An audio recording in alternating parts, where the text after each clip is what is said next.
Big boss house నుంచి బయటకొచ్చేసిన తర్వాత అంటే ఎలిమినేట్ అయిన తర్వాత భరణి గారు కొన్ని విషయాల్లో అసంతృప్తిని వ్యక్తం చేశారు. సెకండ్ ఫినాలే రేస్‌కి సంబంధించి నాకు కొంచెం అసంతృప్తి అయితే ఉంది. ఖచ్చితంగా బిగ్ బాస్ హౌస్‌లో కెప్టెన్ అవ్వని వాళ్ళని ఎలా అయితే కెప్టెన్ చేస్తారో, అలాగే నాకు ఆ ఒక్క అదృష్టం కూడా దక్కలేదు. కానీ బిగ్ బాస్ వాళ్ళే నా మీద చాలా అంటే చాలా ఎఫెక్షన్, నా మీద కన్సర్న్ చూపించి, నన్ను ఆఖరి వారంలో ఎలాగైనా సరే నేను కెప్టెన్ అవ్వాలని చెప్పేసి కెప్టెన్‌ని చేశారు. కానీ నాకు కొన్ని విషయాల్లో అయితే చాలా బాధగా అనిపించింది. నిజానికి సెకండ్ ఫినాలే రేస్‌కి సంబంధించి ఇమాన్యుల్ గాని, తనూజ గాని, కళ్యాణ్ కానీ, డెమాన్ కానీ వీళ్ళ నలుగురు కలిసి ఇక వాళ్ళకి వాళ్ళే ఆడుకుని వాళ్ళలోనే ఒకళ్ళు రావాలి అనుకుని మెంటల్‌గా ఫిక్స్ అయిపోయారు. కానీ ఇక్కడ కనీసం నాకు గాని, సంజన గారికి గాని, సుమన్ శెట్టికి గాని ఎవరో ఒకళ్ళు అవకాశం ఇచ్చుండుంటే బావుండేది. నిజానికి మేమందరం కూడా చాలా లీస్ట్‌లో ఓటింగ్‌లో ఉన్నవాళ్ళమే. డేంజర్ జోన్‌ని ఎదుర్కొని మళ్ళీ తిరిగి వచ్చిన వాళ్ళమే. ఇమాన్యుల్ గాని, కళ్యాణ్ కానీ, అలాగే తనూజ గాని, ఈవెన్ డెమోన్ కూడా ఈ దాదాపుగా 10 వారాలుగా అసలు డేంజర్ జోన్‌కి రాలేదు.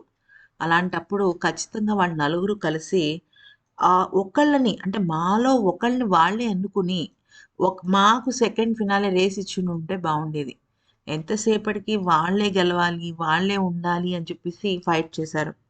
ఆఖరికి తనూజకి సెకండ్ ఫైనలిస్ట్ రేస్ వస్తే తనేమో తీసుకోకుండా ఇమ్యూనిటీ వద్దు, ఏమి వద్దు ప్రజల ఓటింగ్ ద్వారానే వెళ్తాను అని చెప్పేసేసి ఆమె అది కాస్త క్యాన్సిల్ చేసుకుంది. అంత కష్టపడి ఆడి, మాకు ఉన్న ఆశల్ని కూడా వాళ్ళకిచ్చేసి, ఇంత కష్టపడినప్పుడు టాప్ 5లో ఉండాలని మాకు అనిపిస్తుంది. ఎందుకంటే ఎంతో కష్టపడ్డాం, ఎంతో ప్రయత్నించాము, దెబ్బలు తగిలించుకున్నాము. అలాంటప్పుడు మా మా గురించి కూడా కొద్దిగా యంగ్ పీపుల్ ఆలోచించుంటే బావుండేది.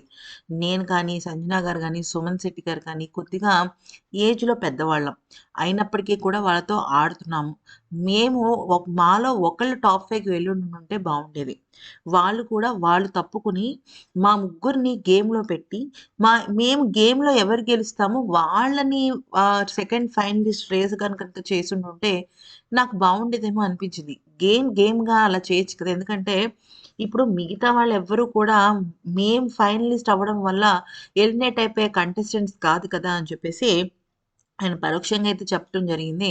నాకు గూడా అదే అనిపించింది. ఎందుకనంటే ఇప్పుడు వాళ్ళలో వాళ్ళే సెకండ్ ఫైనలిస్ట్ రేస్ తీసుకొని ఆఖరికి తనుజ నాకక్కర్లేదు. నేను ప్రజల ఓటింగ్ ద్వారానే వెళ్తాను అనుకున్న మనిషి అయితే మరి అదేదో ఆ అవకాశం ఏదో భరణి గారికో, ఆమెకు నచ్చిన సుమన్ శెట్టికో, లేకపోతే ఇమాన్యుల్‌కి ఇష్టమైన సంజనాకో ఎవరికో ఒకళ్ళకి వాళ్ళ నలుగురు కలిపి కూర్చొని ఫిక్స్ అయితే బావుండేది.